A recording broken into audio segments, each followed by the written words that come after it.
तो बच्चों, आज हम विलयन के बारे में पढ़ेंगे। सबसे पहले हम विलयन का परिभाषा जानेंगे। दो या दो से अधिक पदार्थों के समांगी मिश्रण को विलयन कहते हैं। इसको अंग्रेजी में होमोजीनियस मिक्सचर भी कह सकते हैं। इसका उदाहरण है चीनी और पानी का मिश्रण। यदि चीनी और पानी को हम एक में मिला दें तो एक मिक्सचर बनेगा, मिश्रण बनेगा, जिसको हम समांगी मिश्रण के नाम से भी जान सकते हैं। इसको समांगी विलयन भी कह सकते हैं। दूसरा है कि विलायक किसे कहते हैं, जिसको हम सॉल्वेंट अंग्रेजी में कहते हैं। विलयन के जिस घटक की मूल भौतिक अवस्था विलयन जैसी होती है, विलायक कहते हैं। दूसरा इसका घटक जो होता है कंपोनेंट, उसे विलेय कहते हैं। मतलब विलयन के दो कंपोनेंट, दो घटक होते हैं। पहला विलायक होता है, दूसरा विलेय होता है। उसमें विलेय की परिभाषा क्या होती है, विलेय कहते किसे हैं? किसी विलयन में जिसकी मात्रा अपेक्षाकृत कम होती है उसे विलेय कहते हैं। जैसे चीनी और पानी में चीनी विलेय है, क्योंकि पानी की अपेक्षा चीनी क्या होती है, कम होती है। विलयन के प्रकार। विलयन 9 प्रकार का होता है। विलायक और विलेय की भौतिक अवस्थाओं के अनुसार ये 9 प्रकार के विलयन संभव हैं। पहला ठोस का ठोस में, दूसरा ठोस का द्रव में विलयन, तीसरा ठोस का गैस में विलयन।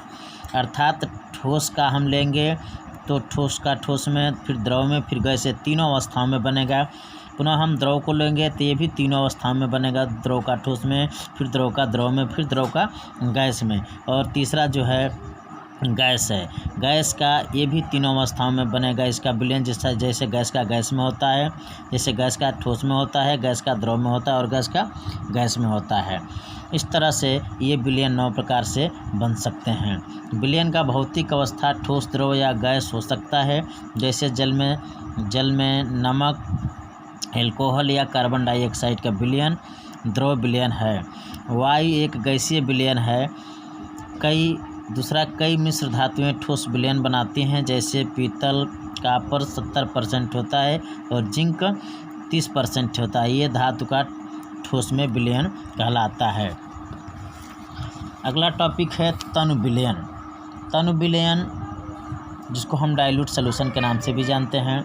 जिस विलयन में विलेय की सांद्रता कम होती है उसे तनु विलयन कहते हैं। दूसरा होता है सांद्र विलयन। तनु विलयन का अगर हम उदाहरण देखें तो आप देख सकते हैं, जैसे मान लीजिए कि दूध हो गया, पानी हो गया, तेल हो गया, ये सब डाइल्यूट सॉल्यूशन के अंतर्गत आएंगे, तनु विलयन के अंतर्गत आएंगे। सांद्र विलयन किसे कहते हैं? विलयन में विलेय की सांद्रता अधिक होने पर उससे सांद्र विलयन कहते हैं, जिसको हम कंसंट्रेट सॉल्यूशन के नाम से भी जानते हैं। जैसे इसका उदाहरण लें तो आप शहद जो काफ़ी गाढ़ा होता है, जो कि फर्श पे गिरने के बाद ये धीरे धीरे फैलता है, लेकिन तेल, दूध और पानी जो होता है वो जल्दी से फैल जाता है, इसलिए वह तनु विलयन होगा और शहद सांद्र विलयन होगा।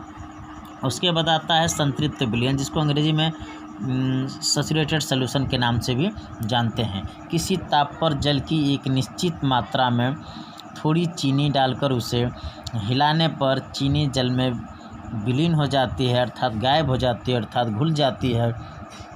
और थोड़ी थोड़ी मात्रा में चीनी को जल में डालकर विलयन को हिलाते रहने पर चीनी जल में घुलती रहती है और अंत में एक ऐसी अवस्था आती है, एक ऐसी स्थिति आती है जब चीनी का घुलना रुक जाता है और ठोस चीनी विलयन के नीचे पेंदी में बैठने लगती है। इस अवस्था को, इस घटना को विलयन की संतृप्त विलयन कहलाता है, अर्थात इस अवस्था को संतृप्त विलयन कहते हैं। उसके बाद अगला आता है विलेयता, जिसको हम सॉल्युबिलिटी के नाम से जानते हैं। किसी विलायक की एक निश्चित मात्रा में निश्चित ताप पर किसी पदार्थ के एक निश्चित मात्रा विलीन होती है। निश्चित ताप पर किसी पदार्थ के संतृप्त विलयन की सांद्रता को उसकी विलेयता कहते हैं। इसको दूसरे शब्दों में हम कह सकते हैं किसी पदार्थ की वह मात्रा जो निश्चित ताप पर 100 ग्राम विलायक को संतृप्त करने के लिए आवश्यक होती है, पदार्थ की विलेयता सॉल्युबिलिटी कहलाती है। अगला जो होता है जिसको हम सुपर सैचुरेटेड सॉल्यूशन कह सकते हैं, जिसको अति संतृप्त विलयन। इसकी परिभाषा है कि निश्चित ताप पर किसी विलयन की संतृप्त करने के लिए आवश्यक मात्रा से अधिक पदार्थ की मात्रा जिस विलयन में उपस्थित होती है उस विलयन को अति संतृप्त विलयन कहते हैं, सुपर सैचुरेटेड सॉल्यूशन कहते हैं। जैसे मान लीजिए सोडियम थायोसल्फेट के क्रिस्टल Na2S2O3 × 5H2O को सावधानी से गर्म करने पर सोडियम थायोसल्फेट अपने क्रिस्टल जल में घुलकर अति संतृप्त विलयन बना लेता है। अति संतृप्त विलयन के अस्थायी निकाय होता है। अति संतृप्त विलयन में विलेय के क्रिस्टल डालने पर या उसको तेज़ी से हिलाने पर संतृप्त विलयन में बदल जाता है और विलेय के क्रिस्टल पृथक हो जाता है। अगला टॉपिक है विलेयता को प्रभावित करने वाले कारक। इसके 4 कारक होते हैं। फर्स्ट होता है टेम्परेचर, अर्थात कि किसी की सॉल्युबिलिटी, किसी विलयन की जो सॉल्युबिलिटी है, विलेयता है, उसको प्रभावित करने वाला जो फैक्टर होता है सबसे फर्स्ट होता है टेम्परेचर, जिसको ताप कहते हैं। दूसरा होता है विलेय और विलायक की प्रकृति, इसमें ध्रुवी और अध्रुवी होता है, जिसको नॉन पोलर और पोलर कहते हैं। तीसरा टाइप होता है विलेय के कणों का आकार, इसमें जो विलयन होता है उसमें विलायक के साथ साथ जो विलेय पदार्थ होता है उसके कणों को आकार छोटे और बड़े होने लगते हैं, अर्थात जैसे जैसे उसकी सॉल्युबिलिटी घटती जाती है वह उसके कणों का आकार घटता जाता है।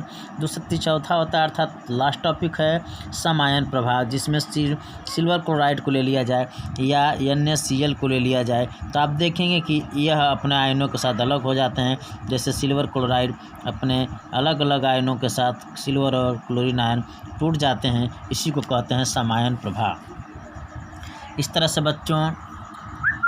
से बच्चों यह वीडियो ख़त्म होता है। इसका यह फर्स्ट पार्ट है, अगला पार्ट भी हम आपको प्रोवाइड करा देंगे, लेकिन इसको ध्यान से सुनिएगा, पढ़िएगा और नोट बनाइएगा। धन्यवाद।